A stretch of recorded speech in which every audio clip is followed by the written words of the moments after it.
বন্ধু এই যে উপরে ভিডিওটা দেখতে পাচ্ছ, ভিডিওটাকে লাইক করে শেয়ার করো, সবাইকে দেখার সুযোগ করে দাও বন্ধু।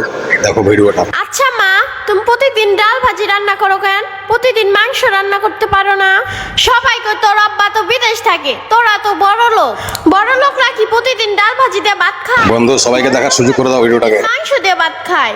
মারে, তোর বাপে যদি বড় লোকই হইতো তাইলে কি একটা শেয়ার করে দাও বন্ধু। পড়া রোদ্রের মধ্যে এত কষ্টের কাম করতো?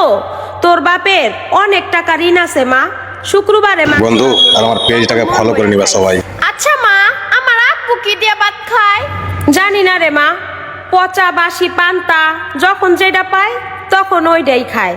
অনেক কষ্ট করে তোর আব্বু, বেতন অনেক কম পায়। বেশি বেশি খাইলে তো দেশে টাকা পাঠাইতে পারবো না।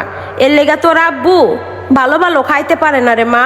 মা তুমি আমারে মাফ করে দাও, আমি আর কোনোদিনও মাংস খাইতে চাবো না। আমার আব্বু প্রবাসে পচা বাসি খাবার খায়া বাচ্চা রইছে, আর আমি প্রতিদিন মাংস দিয়ে ভাত খাইতে চাই। আমি আমার আব্বুর করে দাও বন্ধু, একটা শেয়ার করে দাও, সবাইকে দেখার সুযোগ করে দাও, আর আমার পেজটাকে ফলো করে নাও সবাই। আর তোমার একটু ভালো রাখানের লেগেই তো তোমার আব্বু প্রবাসে যাই এত কষ্ট করতেছে।